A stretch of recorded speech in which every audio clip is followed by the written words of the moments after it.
And good morning. Today is the 13th day of the month of Tavis, and it is the fourth day of the new year of the 2015, fourth day of January. Good morning, and we are continuing in our book, The Art of Giving. We are now on page 17, which would be one page after the opening pages that you have in front of you. So turn the page, please, and you will get to page 17. And we began to get into the Kabbalah of giving. And last week we discussed that when a person gives, it's similar to what God is doing, who is also giving. What's God giving? In this case, God is giving everything. He creates that creation of everything. He's giving us a world, He's giving us life, He's giving us opportunities, He's giving us abilities and talents so that we should be able to give back. It's all about giving. The whole world is giving. We learned that in Psalm number 89, it says that the world is built, is founded on chesed, on kindness, in other words, on giving. And that is something that we do in order to break out of our confines. It's not easy to give. It's not easy for a person to give. Some people have this natural tendency, they feel like they want to give, and maybe they do want to give, but it's not always, for some people who are billionaires, it should be easy. But a billionaire doesn't want to give away $100 just like that. Even a billionaire. Because it's their money. And it's not like, you can say, well, they won't even miss it, it's nothing. Like that story that somebody wrote in this past week's Good Shabbos email about all those lights. The guy was looking for truth, and he came to the house and it was filled with lamps, oil lamps. And he said to the old man who appeared, and he said to him, what are these oil lamps for? And he said, those are the souls of their life, of every single person, every individual. He says, where's mine? Well, just go over there, row 14. And he goes and he sees the oil is about to run out. So as the old man sort of takes a walk out, he looks for one oil lamp that's filled all the way up with oil. And he's about to pour some into his lamp, thinking, I need a few years. This guy has a whole filled up, so he won't miss anything.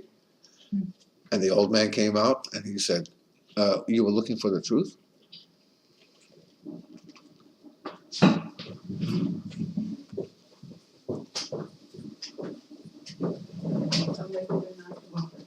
Just open the door. Is that a regular here? Yeah, June.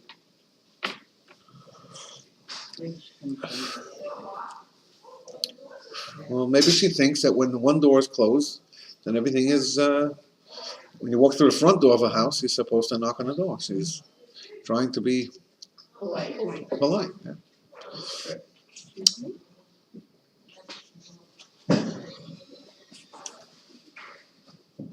We have found humans and non-humans making their way around our garage a little bit too much, and we have to sort of move things. Shabbos, you have no choice; you have to keep it open. But we're trying to move things to the front door rather to have so much of control over what's going on back here. Anyway, so here's a guy who wanted to take somebody's oil because they won't miss it. There's so many years to spare. Would you give up a year? If somebody said, I need some years of life, can you give me some of yours? Would you do that? Look, you lived 93 years. Do you need the next 6 years, or can I have 3 or 4 of them? You wouldn't give away a year. You wouldn't give away a day, maybe a day.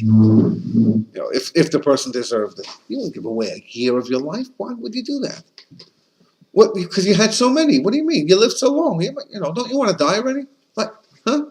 The same thing with money. It's hard to give away something that you put your life in, that you invested your soul, or that you can continue to exist with these funds. That means you can buy food to give you life. You can pay for your house, for your home, or you can go on a vacation somewhere.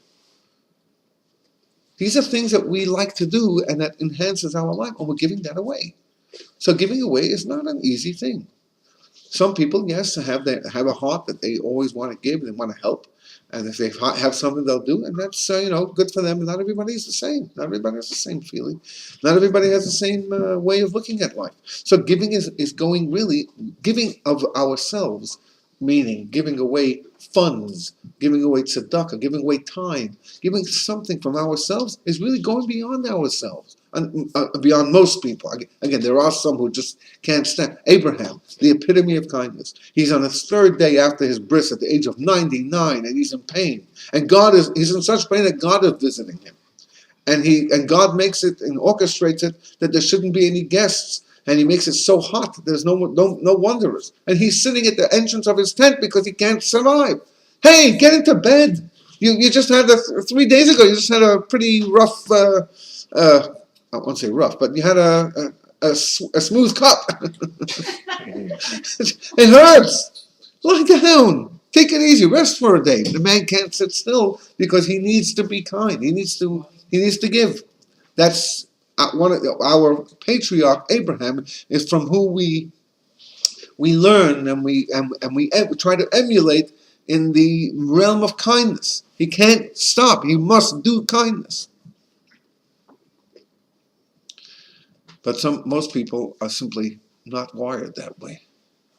It's hard for them to give. It's hard for them to part with hard-earned money. And when one does that, it's considered the greatest mitzvah. And the reason, and this one mitzvah can do who knows what up in heaven. And the reason is because we're going out of ourselves. Putting on tefillin is taking 10 minutes of your day connecting to God, tying to God. That's nice. It's a devotion to be that way. You're devoted to be that way. That's good. But the sacrifice is minimal. Lighting a Shabbos candle, sacrifice, is very minimal. And you know what? We gain from it. We can see the beauty of it. Giving something away is against human nature. We can see other people. Sometimes we can't see what we've done with our money. You put $1 into the hand of a guy standing at the street corner. You move on. You don't know what he's doing with $1.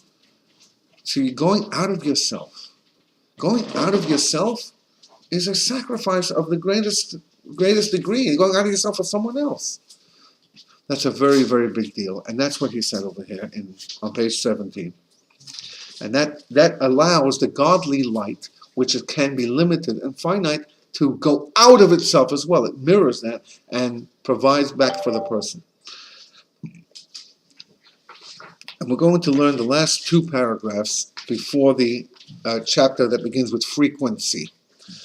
And the degree of the light is commensurate with the degree of the tzedakah act. How much light bursts through from God as a result of our giving, that is commensurate with what we do, how we give. The deeper one digs within oneself, and the more generously one gives, the deeper and loftier the light that is called forth. You dig deep, God digs deep, if you will. Based on all of this, we would expect that it is preferable to give a largest lump sum to tzedakah than to give smaller amounts more frequently, since in doing so one elicits a much more powerful godly revelation, because the deeper you dig, the more you get. We just said that. So it would seem that it would be best to give everything in one big deal, because that's a bigger giving. Yet, this is not the case. Frequency. This is where we stopped last week. I still don't understand that. It's very hard to grasp that. Maybe at the end of this chapter. Maybe, because when you give a large sum, I believe you feel it a lot more than if you gave a little bit each week. You do, absolutely do. So, Absolutely do. It's as I said last week, that the mitzvah of giving 1/10 of every newborn animal is designed to designate the animal. In other words, there's no other mitzvah like that, where you have to say, okay, I'm counting dollars, 1, 2, 3, 4, 5 for me, and 1 for God. 1, 2, 3, 4. You don't have to do that, but with animals you do. And I said because animals, one of the ways of looking at it is because animals are very, very valuable. They're not just valuable for monetary reasons; they're also valuable for what they provide. They provide perhaps other animals. They can give birth. They provide milk, and they can provide meat. They can feed a family for a half a year. A steer, a young bull. That can be very, very useful for people, and that's giving away a big chunk if you give away a live animal. Says God, go count 9 first. You'll see how many you have for yourself. Then you have one for God. And then you'll realize that the giving to God is not really proportionate to how much you're left with. And so giving one lump sum and doing the mitzvah that way, in other words, by saying, look at the lump that I'm keeping, rather than the lump that I'm giving, helps a person focus on that. So, yes, giving one lump sum makes it feel it feels like a giving, it feels like a digging in. And that's true. He just said that. But yet, it's not the case. Let's see why it's not the case. In the 3rd chapter of Pirkei Avot, the word Avot means patriarchs or fathers. Pirkei means chapters of the fathers. This is the ethics. It's a tractate. It's a volume of Talmud, and it's called so fathers because it is tradition, Jewish tradition, that is ethical. Whatever is written in there is not, even if it's history, and even if it's stories, and even if it's names, and even if it's whatever, everything in there is all about ethics. Nothing in there is about law. It's about going beyond the law. This is the only volume of Talmud that doesn't discuss law. It simply discusses what is the right thing to do, or what is the justified thing to do, or what is going beyond the measure of the rule of the law.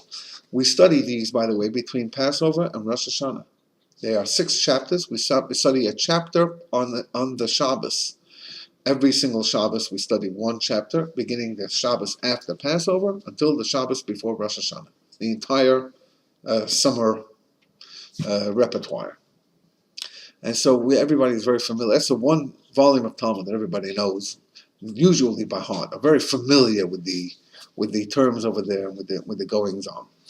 And some of that is very demanding. It's specifically designed for the summer because that's when God gave the Torah, Shavuos. So there are 6 weeks between Passover and Shavuos. You get the 6 chapters. And then the summertime is a time when we seem a little lax in our ethics, perhaps. The sun is out. We're antsy, more antsy. In the winter, we're more cooped up. Our eyes are home. In the summer, our eyes are out. Anyway, so in the ethics of the Pirkei Avot, ethics of the fathers, 3rd chapter, Rabbi Akiva declares, the world is judged with goodness, and everything is according to the preponderance of good deeds. Preponderance means the lots of good deeds. In his commentary of the Mishnah, Maimonides, that's the Rambam, explains that the positive effect of one who gives 1 gold coin to tzedakah 1,000 times, instead of giving 1,000 gold coins at once, he gives 1,000 gold coins at 1,000 days in a row, let's say, or 1,000 morning, evening, and night, so that in a year he should give 1,000, is much greater than one who gives 1,000 gold coins to tzedakah at once, since the repetition of the act purifies and refines the soul of the giver. So the act purifies the soul of the giver because every day you are involved in giving something. Now, Mel, you did point out before that real giving, though, has to hurt. Or it has to feel like you're giving. That's what I mean by hurt. You have to feel it. You have to know it. You have to realize, recognize you're missing something now. And there are people who may give 1,000 coins every day, 1 coin, and it's not that noticeable. It's just a coin every day. It's not that big. It's not that vast of a sum.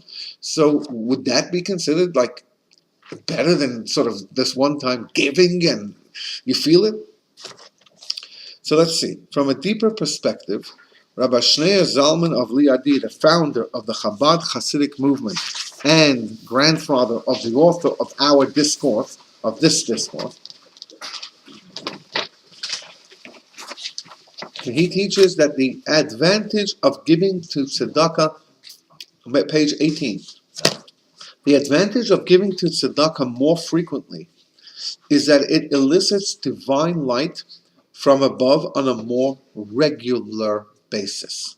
It becomes a habit. It becomes a Precisely, because you just learn to give every single day. That's something that is important for us to continue to feel within us, to just continue to give, to give, to give. It is a feeling of giving. But Mel's question still hasn't been answered. Mel's question is, well then, it's not the same kind of giving when you give something that is a really, that creates a hole in your life, in your bank account, in your money collection. So how then do we reconcile these statements with our previous conclusion that giving a large sum to tzedakah, though perhaps a one-time mitzvah, would seem preferable as it elicits a more lofty, godly light? So what is it? Either you're giving a lot and that creates a hole within you. In other words, you know that you're going way beyond yourself so that God should go way beyond himself.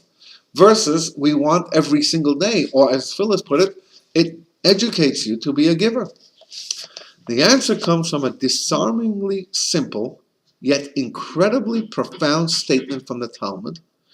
Each, and this is the basis of this essay that we're going to be studying, each and every coin adds up to a large sum.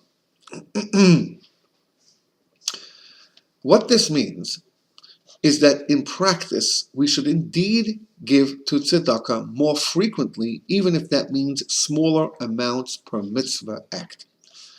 And if we think that this might cause us to miss out on the loftier dimension of godly light that comes with a larger sum, we are not to worry, for each and every coin adds up to a large sum. God takes all of the tzedakah we give and combines it into a large sum. We then have the advantages of both forms of giving, the advantage of greater frequency, coupled with the advantage of the greater amount. So, in the final analysis, when we are determining how to give to tzedakah, we ought to choose the more consistent, albeit less grandiose form of giving, as this too pierces the highest heavens and reveals God's deepest light on a regular basis. All right, so now let's talk about practical things now. Let's go to the practical side of things. So Mel asked on Tuesday night, we had just started our charity campaign. Charity campaign has a goal. You have to reach that goal. If you don't reach that goal, then no money kicks in. So if everyone around the table pledged $500, okay, 500, and it turned into 2,000 because 3 other people are matching it, right?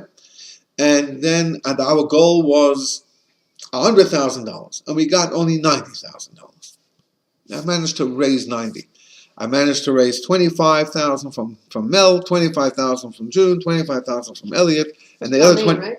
And the other 25, those were the matchers, and the other 25 I had to get from the crowd.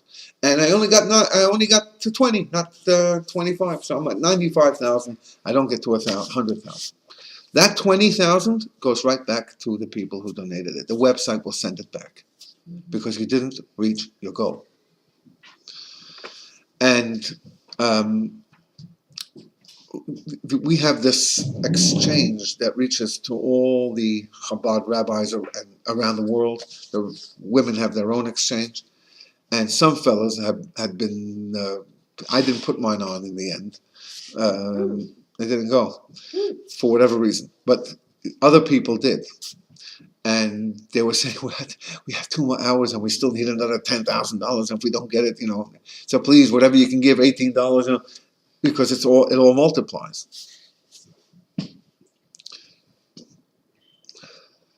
And I don't know what happens. I haven't met anybody that has not met their goal in that charity campaign. I don't check it every day, so I don't know how it works. But I've been told very clearly, you don't raise that 25 or whatever your thing is, you're not getting any of it. It's not like you're saying, oh, you only managed to get 95,000, so you'll just get that. No, you don't get that 25 because the site is a you can trust that site. So it's a 24-hour marathon. We sat here without stop. It sat at the computer and at the phone the entire day, from the morning till the thing finished, till the time ran out. Both of us were bothering people. We only do that. We only really do that once a year. This is our yearly fundraiser for the time being. We don't know how things will develop, but right now this is we promise that this is our one time. We've been consistent about that. One-time fundraiser. We'll always accept funds, but the raising of the funds and asking people and bothering people, and to the point that one person said, "Can you please take me off this list?" One of our friends said, "Can you? Because I'm not going to give it. Take me off this one. Not off our general list, but just stop bothering me." That person didn't give a cent. And that person couldn't give or wouldn't give or whatever. I'm not here to judge. Not everybody can give. Not everybody wants to give. Not everybody has to give. It's not my business. My business is to try and inspire everybody to give. The reason why we give is because we are partners. What we are doing is hopefully people would realize that to be a partner in this job. So anyway, on Tuesday night when we started this thing and we needed to reach a goal, and that means we were asking people to dig deeper. And I'm quite mellow when it comes to pushing people for money. Haven't really, I've pushed just the once a year, Give what you can. We had one donor, a friend of ours, who gave $2. Put a credit card, gave $2, turned to $8. That's fantastic. When I see that, my heart is warm. That's what I wrote in the letter afterwards. It wasn't just about the giving that people. It is. I mean, we need to survive, but it was also about the heart of the people. Everyone's heart was in it, even if it meant I could only afford $2. I could only afford $10, $18. There were plenty of 18s, plenty. So then Mel asked the obvious question, and I said, "Well, I was planning to give you a big sum, because we need every penny. Believe me, we needed every penny. The last 20 seconds is when we reached our goal, our second goal. Literally with 20 seconds to go, and somebody was standing in front of me. I said, it's 45, 43, 43. It was on his phone. I said 21, 22, 20. I got it." I mean, this was the countdown to the seconds. So when I was finished, when this thing at 6 o'clock, when this thing finished, I was exhausted. I was just worn down, just worn out. It's a game. It's a fight. You fight till you finish, So in this case, if Mel would have given us $18 and said, "Oh, I'll give you $18 for the next 300 days. I'll give you $18 every day," that wouldn't have done any good for us. So there's the practical side of it. But think in terms of. Hold on. So I have to explain this. Because what he just said, yeah. So if Mel says, "Look, Iris and I are going to give you whatever it is, 365 days, we're going to give you 365 times $20 until we get to, So you can say, well, every week I know I have $100, $140, and it's in the account. And that's, by the way, fantastic. It's also very good. There are people who donate to us once a month, and it just goes automatically out of the card. That's a great thing for us. And we know that there's some money coming in. We can rely on that, pay some bills, whatever. But in this particular case, the need was different. You see, the giving of charity is measured according to the need. So if somebody came to you on the street corner and says, "I need $1. Can you spare $1?" On the subway, can you spare $1? And they figure that if they go through a train, they may make $50. And that's about an hour's work, and so whatever throughout the day they'll have $500-600. That's a pretty good deal. Then I worked for my money by walking up and down a subway. That's okay. These people make their living that way. Some people make their entire living that way, whatever it is. And you can say you're a vagabond, a bum, this, go to work for your living. That's what they're doing. They're working by walking up and down the train. They can't do anything else. They were fired, or their families. They need more money, or they need drugs or whatever. They're doing that. That's how they're doing it. So to that person, their need is $1 per day. To other people, it is we're building a building. We have a building fund. If you gave us $20 a day, well, that won't satisfy the need. We need this amount of money now so we can construct. So you can say, I'm ready to pledge $18,000, but I can only give you $1,000 every 5 months or so for the next 10 years or so. Okay, so then we know that the money's coming in, so we can rely on that to take out a loan, take out a mortgage, or we can pay it back by the $500 that we're getting every. So every need is different, and the solution to every need is it goes differently. So the need that we had was to reach a certain goal, and that was a need it wasn't just the big giving, it was also the receiving end. If we don't reach that goal, we don't get anything. It just seems so against me. Yes. I just, every time you say it, it so bothers me within it. That if you don't reach your goal, you get nothing. I don't think it ever happens. It's just a way I to. don't even like hearing it. It's just a game. It's terrible. There's certain But it's not a crowdsourcing. nice game. No, there are certain No. crowdsourcing sites. There are several different crowdsourcing sites. Some will do this. Others will, even if you don't meet, you get the money that you get. It just depends how it's set up, and you got to play the game. That's the rules. You want the mission over here is to inspire people to make sure that they realize that whatever they were planning to give in the next few weeks, wait till this date to give it. And I started this 6 weeks ago. I began to write this in the rabbi's message that I think Maritza, we're changing that word, rabbi's message, to please read this today. I still don't get it. We're gonna straighten that out. Maritza's we're gonna straighten that out. But the rabbi's message is not really the rabbi's message. It's just what's going on. Well, I'm going to change that. That title is going to be changed. And also, with the new website, I even put a link to the rabbi's message. Okay, we're changing that. It's no more rabbi's message. Nobody wants to see what the rabbi has to say. It's just what's going. No, we're going to write it. I'm going to continue sending it, but not under the rabbi's message. I know, but I hope it's something that. I'm going to call it "What's Going On at Peachtree City this week," or "Wow, the Jewish community news from Peachtree City," or Chabad is doing. The message will be separate. The message. The Good Shabbos email is my rabbi's message, Okay. and the rabbi's message should be changed to something Are else. you talking about the Good Shabbos email, or are you talking about the technical rabbi's message? What's happening this Shabbat? What time is the class? Yeah. Which one are you talking about? That's the one I'm talking about. Wait a minute. You have two people talking different things here. Mel is not on that list, so because you asked to be taken off one of the lists, and so. I was getting it 3 times. Yeah, so you wanted to take off, and we took you off the wrong list. That's okay.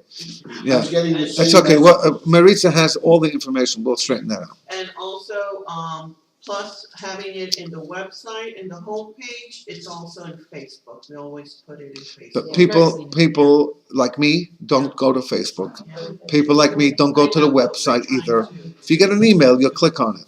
So it's going to be sent in an email, but it's not going to be called the rabbi's message. It's going to be called something else. So this coming Friday, you're going to read, it's coming Thursday, or hopefully Thursday evening, or early Friday, 4:00 Friday morning, you will receive an email that won't say the rabbi's message on it ever again. At 4 o'clock. And then you click on that. It'll show up for you. But are you talking about The sermon is called the Good Shabbos email.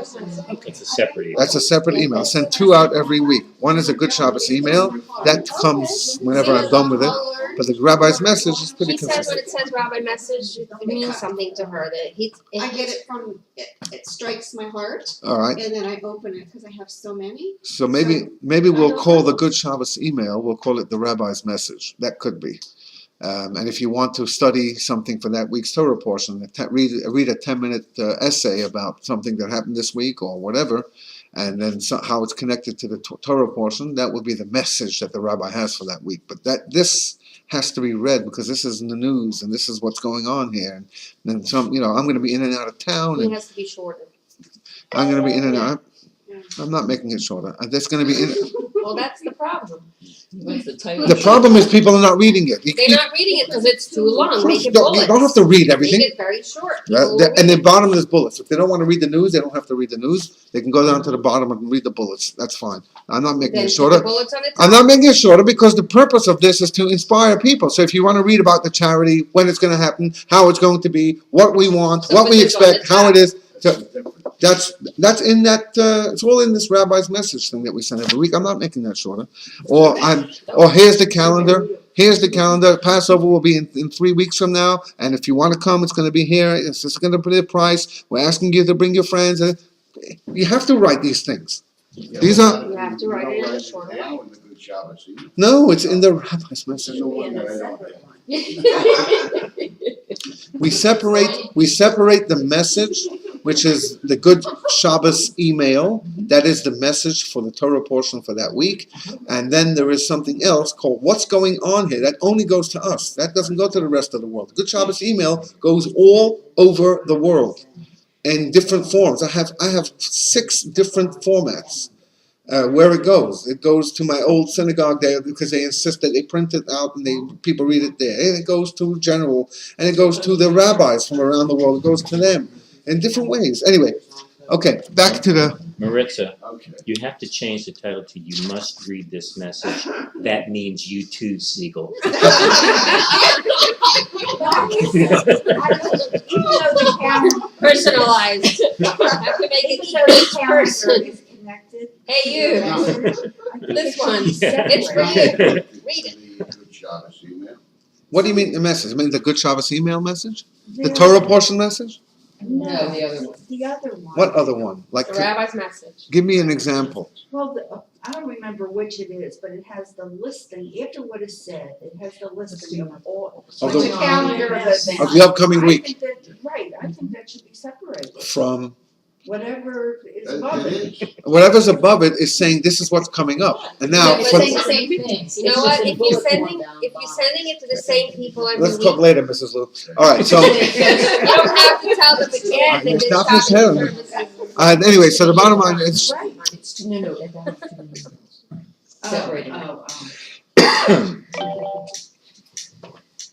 right, It's continue. him. it keeps on buzzing here. I'm telling you, every single one of these is not necessarily good news for me. It's just more people harassing. Yeah, I've got 10 emails. All right, just since I sat down here, just since 10 o'clock in the morning. All right, so let's get back to this discussion. So the need changes if you're dealing with a single a person may come to you and say, I made my daughter, she's getting married in 3 months. I don't have anything. If you say, well, I'll give you $18 a week for the next 500 weeks. That's my giving. That doesn't help them. So that tzedakah hasn't been fulfilled. The kindness of your heart is actually withholding from that person who needs it. The need is immediate. It's instant. It's now. And that's when we have to dig in and give. Then there is the daily accumulation, the educating ourselves to give. For that, we have a box.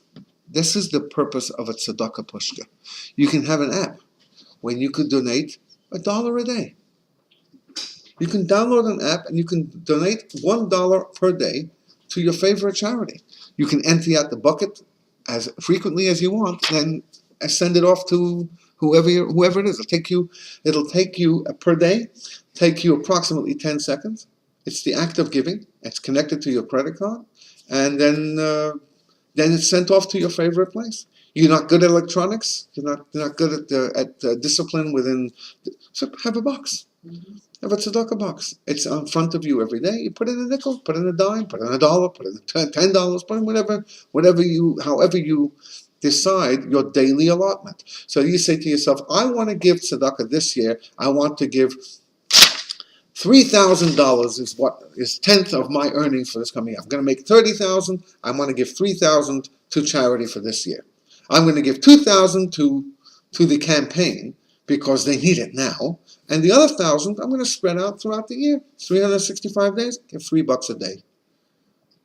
A Shabbos I can't give. Okay, I'll give $4 in a weekday, and that will include the days of Shabbos and Yom Tov where you're not supposed to handle money. This way, you've done both things. You've given a large lump sum for the need, the immediate need of the person or the institution. In this case, it would be our charity campaign.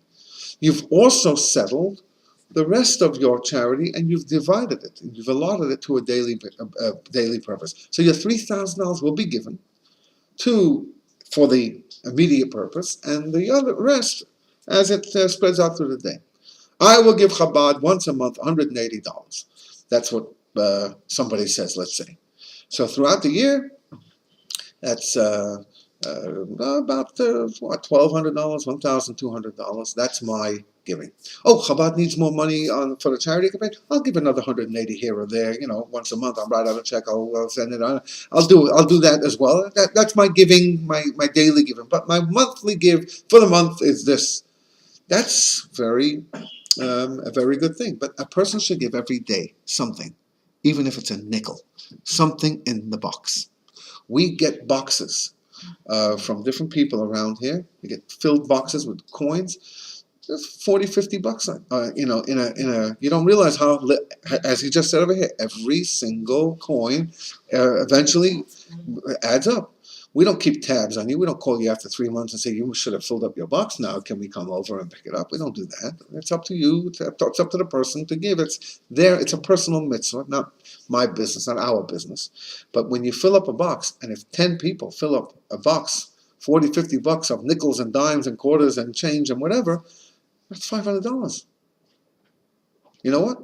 Every little coin accumulates to a big amount, practically speaking.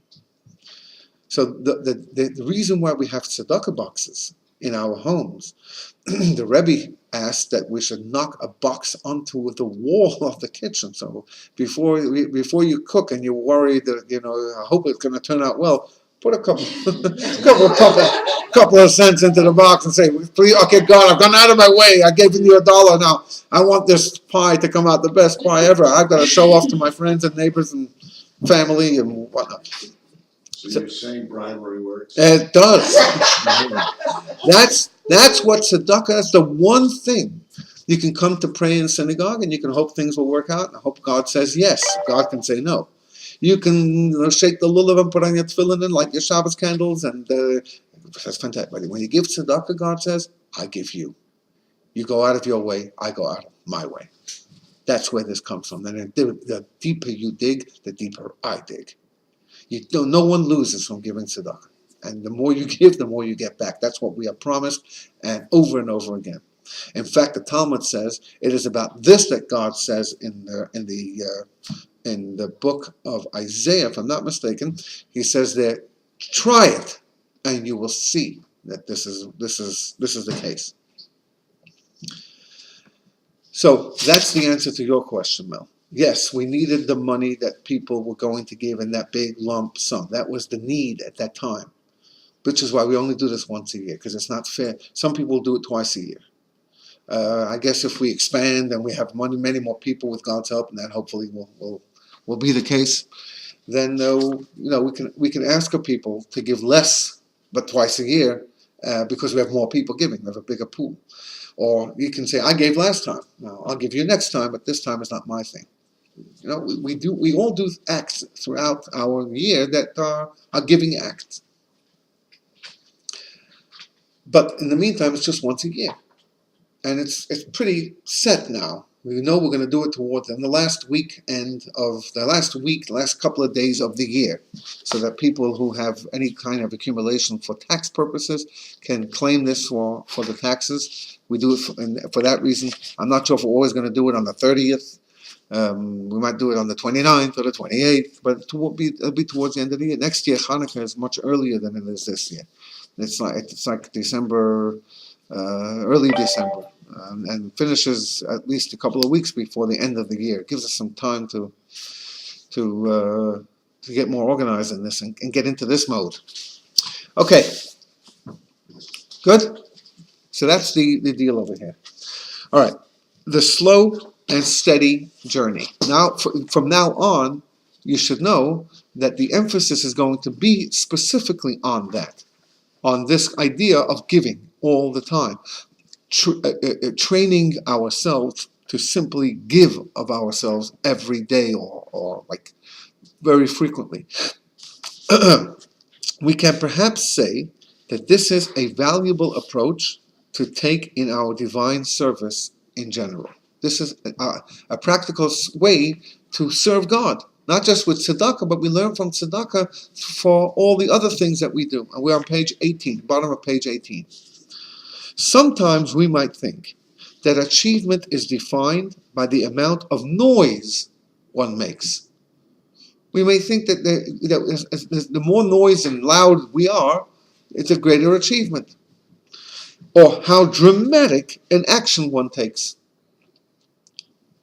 The mitzvah of tzedakah teaches us that it's not necessarily the big things that make a difference, but the small, consistent, godly actions we take day in and day out.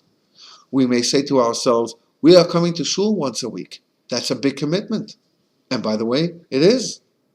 For someone who hasn't gone to shul previously, to start going to shul once a week on a Shabbos morning, yeah, I know there's lunch and all of that, but still, it is a commitment. It is most definitely a commitment. Or some people who come once a month. It's a commitment. I wasn't doing that. I haven't done this for 50 years. In my 50 years of living in this world, now I'm going to start making a commitment once a month. That's a commitment. That's the big one. Then there's the small things that we do on a daily basis. Tzedakah, that is it's so quick.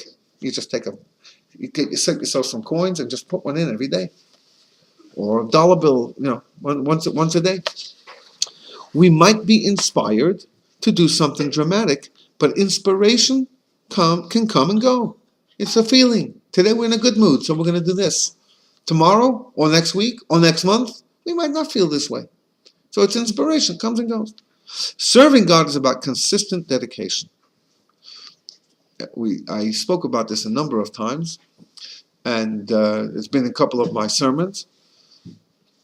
When the sages debated what's the most important verse in the Torah, and there's a discussion in the Talmud. What's the most important verse? What would you think? Shema. Somebody said, Ten Commandments. I am the Lord your God. Love your fellow as yourself. Study Torah. All these things. Comes along one sage and he says, the most important verse in the Torah is you should offer one sheep in the morning and one sheep in the afternoon to the temple. All the other rabbis say, whoa, that's right. That is the most important. Huh? More important than Shema? The declaration of faith, love your God as yourself, love your fellow as yourself. I am the Lord your God, faith and this. In Judaism, it's about consistency. One sheep in the morning, one sheep in the afternoon. That is the commandment every single day. 365 days a year, you offer to God one sheep in the morning, one sheep in the evening. That's in the temple times. What it means to us is that consistency is the most fundamentally important thing in Judaism. Because you get your high holidays and we get inspired. And we really do. The shofar wakes us up and touches us somewhere. The memories, the foods that we eat, the childhood thoughts that come back, our parents, the Yizkor that comes on Yom Kippur. And, these are inspiring times. They are. They are for everybody. You come to the synagogue, you get connected, you get attached, reconnected. You feel very uplifted. Wow, then there's breakfast and the singing and the blowing and the dancing and the crying and the serious and this. It's wonderful. And then comes the day after Yom Kippur. And you're not in synagogue, and there's no shofar, and there's no fasting, and there's no sermon, and there's no nothing. So where are we going? Back to the office, back to the routine. Comes along Judaism and says, you know what? That inspiration that you had on the high holidays was not just for then. It was meant to last for the rest of the time. It's incredible that the Jewish holidays that are most celebrated are Yom Kippur and Passover, the two most difficult times of the year. You fast a whole day, everybody's fasting, and on Passover you have to eat matzah, and you can't this and you can't that. It's like this negativity that might make you have to change around your whole kitchen. Yeah, it's topsy-turvy, inside out, upside down. You're bringing out stuff from your closet because you got to celebrate Passover. You got your once a year stuff that you use. And Sukkot, just build a hut and sit outside, baby. Eat whatever you want. But people are not that, well, it's coming, but it's not that popular. Simchas Torah, come on, take a drink, dance, sing, happy. It's, I'm too tired. Purim, just come and eat. Come get dressed up, be a kid. For one day, be a child. Give gifts to your friends and to the poor. It's a beautiful concept. It's a busy day today. Passover! Don't eat cake, don't eat cereal, don't eat bread, don't cookies, no pretzels, and take out some stuff from your grandmother that you had put away for the Passover, and then buy food that's 500 times more expensive than anything. And this is the holiday that I'm going to celebrate because I want to be free. Liberation. Jewish concept. But that Passover only lasts for 8 days, and the high holidays last for 3 or whatever, the couple of days that it is. It's about the Sunday morning, the Kabbalah and coffee. That's what it's about. But I don't feel up to it. I don't feel this. Or it's about the daily, say the Shema every day, put on tefillin and put the mezuzahs on. These are things that we have for consistency every single day. They may be, they're not spontaneous, and therefore they may not be exciting, but they are constant posts, reminders, and these are little things end up being their accumulation to big amounts. This is all these little things. The drama is wonderful. Hey, the drama is great. People will show up with the entire family. That's fantastic. But that is just once. You can't be dramatic every day. You have to find other things to be dramatic. In Judaism, it's the sheep in the morning and the sheep in the afternoon. That's what the most important thing in Judaism is. It's about the action on a daily basis, not the feeling, the inspiration. Oh, I believe. I believe. You believe. What are you doing about your belief? You're inspired. Okay, and what are you going to do about your inspiration? Tomorrow I'll try and be inspired again. Oh, you'll try. I see. Okay. When people say to me, I say, will you be at shul this coming Shabbos? Some people say, I'll try. And I always respond. That's you'll hear this from me every time you say that to me. How will I know that you tried? If you show up, I know that you tried. If you don't show up, then all right. So again, the final paragraph here. We might be inspired to do something dramatic, but inspiration can come and go. It can flare up suddenly and dissipate just as quickly. Serving God is about consistent dedication. And if the mitzvah of tzedakah is any indication, it is this approach that truly brings heaven down to earth and realizes the ultimate purpose of creation, which is to give, to do, to give of ourselves, to dig deeper and give. I think it's the same in a relationship. Mhm. It's not, sometimes it's not the big gift that counts, it's the daily. Take out the garbage, do the dishes, Right. things that I do every single day to show my love to my Right. wife. I don't know if I can believe that.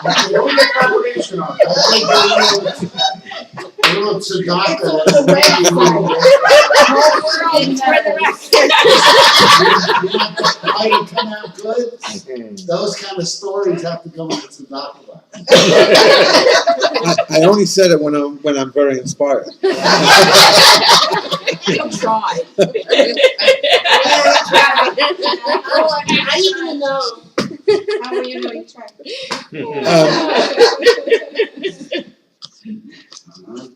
Those are all the little things that I've done, though. I guess haven't yet accumulated to a very big sum.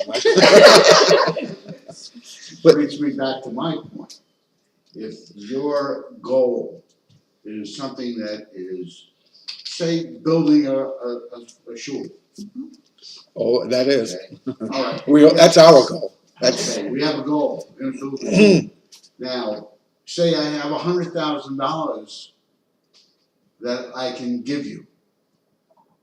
However, with the philosophy, if I gave you the 100,000, you know exactly where you're at. And you have it now to do with what is needed. again, that's That's the a need. huge Yes, the need. tzedakah. And sure, the 100,000 hurts, but it's for a cause that I believe. Now, if I think in terms of what we've just went through, I'd say I'll give you 10,000 now, and I'll give you 1,000 a week until we get to $100,000. You can't build that shul. Correct. That's exactly what I was saying before. That it depends on the need of where you need to dig. In other words, if you're giving 100,000, you can then say, and I will give $1 to the box for the next 10 years, and you will have. I ain't gonna live that long. All right, just give it up, man. Put it in your will. Anyway, but the giving of every day is a very important thing. Or, as you said, once a week, $1,000. But the need is also important, depending on the need.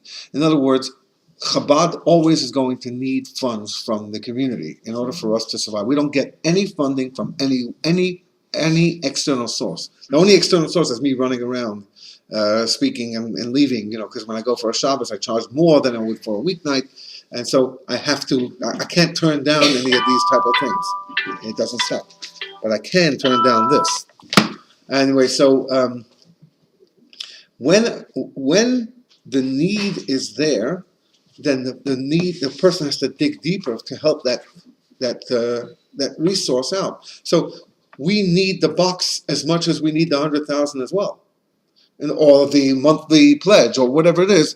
It's needed. There are two needs here. There's sometimes a time need, and there's sometimes a general need. The time need is where we have to dig deeper. The general need is really for us to train ourselves to be givers every day. And that is the small amounts that do accumulate to the big amount. So again, it does depend on the need. These two elements of giving, one element is there's a need. This person needs this money and he needs the 5,000 now, because if not, he can't get, or she can't get whatever needs to get done. That's the one thing. Then there's another need, and that is we need to train ourselves to give. And every little bit that we give accumulates bigger and bigger. That's a separate need.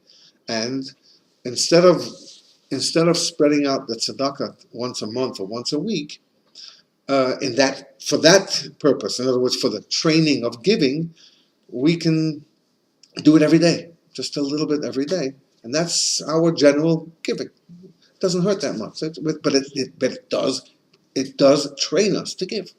Awareness. It's a thought. Today I'm giving tzedakah. I'm putting a quarter into the box. Tomorrow I'm going to put another quarter into the box. It's giving away something that belongs to you. It doesn't hurt that much. It's a quarter, but to the recipient, it's you get that once every few months, and from this amount of people, that goes somewhere. Not a lot. It's not a big thing, but it does help. Everything helps. That's how it is. So yes, the need at the time of need is when we call. We don't cry wolf. We do it once a year right now, and that's the thing. Now, eventually, we're going to end up with that house, and we're going to end up tearing down that house and building the Jewish center of whatever, of Peachtree City, Southside, Tyrone, take your pick. I don't know what we're going to call this thing, but the Mel and Iris and June and Linda and Elliot Siegel read this now.